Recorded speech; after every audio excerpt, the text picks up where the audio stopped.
Assalamualaikum warahmatullahi wabarakatuh. Alhamdulillah wa kafa, wassalatu wassalamu ala al-mustafa wa alihi wa sahbihi wa man ihtada, amma ba'd. Baik, perkenalkan kami, saya Nashwa dan dua rekan kami, Isbahi dan Laila, untuk mempresentasikan hasil makalah kami yang berjudul Larangan Pernikahan.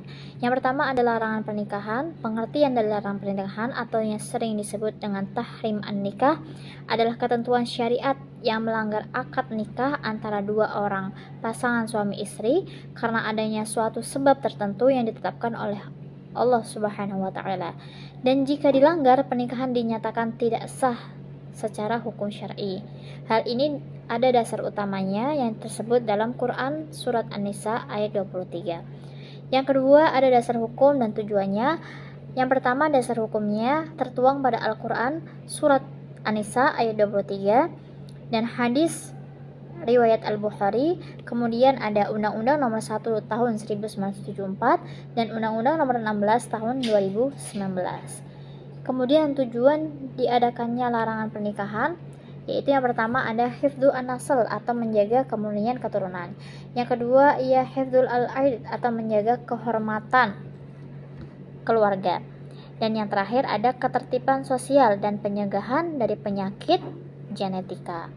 Mungkin selanjutnya akan dilanjutkan oleh saudara Isbahi dan dilanjutkan kembali oleh saudara Laila. Oke, selanjutnya saya akan menjelaskan tentang mahram mu'abbad karena nasab. Yang pertama, berdasarkan Quran Surah An-Nisa ayat 23, terdapat 7 golongan perempuan mahram karena nasab. Yang pertama, ibu dan ke atas itu mahram, anak perempuan dan ke bawah, saudara perempuan, keponakan, saudara laki-laki, keponakan saudara perempuan, bibi dari pihak ayah, bibi dari pihak ibu. Selanjutnya, mahram mu'abbad karena musyaharah. Itu adalah hubungan mahram yang timbul karena adanya ikatan pernikahan. Jadi seperti ibu mertua, anak tiri, menantu, dan ibu tiri itu juga haram untuk dinikahkan. Nah, selanjutnya ada mahram mu'abbad karena rodoah. Nah, di sini kembali lagi, apa yang haram karena nasab, maka haram pula karena persusuan. Hadis riwayat Bukhari, golongan mahram persusuan. Yang pertama ibu susuan, saudara perempuan sesusuan, anak perempuan sesusuan, bibi susuan, keponakan susuan. Jadi syarat persusuan menjadi mahram adalah yang pertama usia bayi. Nah, kalau misalkan bayi masih mahram, terjadi pada usia di bawah 2 tahun. Terus yang kedua jumlah susuan. Jadi 5 kali susuan menurut sebagian ulama. Yang ketiga cara masuk. Susu harus masuk ke dalam perut bayi. Nah, selanjutnya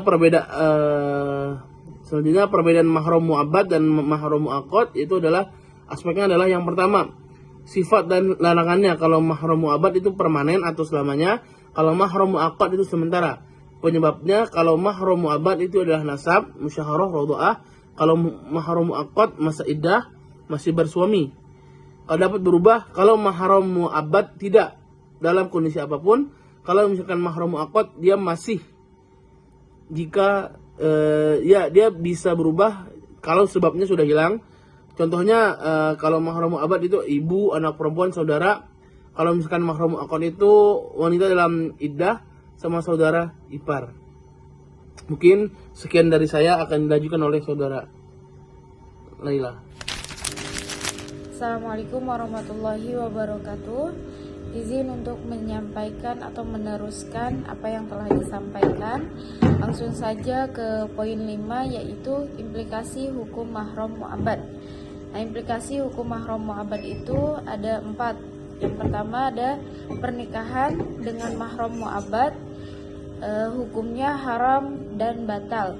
Yang kedua ada aurat, boleh dilihat sebagian dalam batas syar'i. Yang ketiga ada halwat atau berduaan. Halwat ini diperbolehkan dalam batas tertentu. Lalu yang terakhir ada safar, yaitu mahram mu'abbad boleh mendampingi perjalanan wanita. Lalu adapun yang keenam yaitu relevansi di era modern. Nah, larangan perkawinan tetap relevan menghadapi isu pernikahan beda agama, globalisasi dan fenomena pernikahan yang sedarah dan terbukti secara medis menimbulkan resiko kelainan genetik. KUA dan lembaga kepenghuluan memiliki peran penting dalam penyuluhan hukum pernikahan. Lalu yang terakhir, kesimpulan. Adapun kesimpulan ini yaitu larangan perkawinan bersumber dari Al-Quran, hadis, dan ijma ulama. Mahram mu'abbad berlaku selamanya, yaitu mahram mu'abbad di sini ada nasab, musyaharah, rodoah, dan rodoah. Nah, sementara mahram mu'aqqad dapat hilang jika sebabnya sudah tidak ada. Hukum positif Indonesia melalui undang-undang perkawinan selaras dengan ketentuan syariat Islam dalam hal ini. Mungkin itu saja yang dapat kami sampaikan, kurang lebihnya kami mohon maaf. Wabillahi taufiq wal hidayah. Wassalamualaikum warahmatullahi wabarakatuh. I just had to let you know you're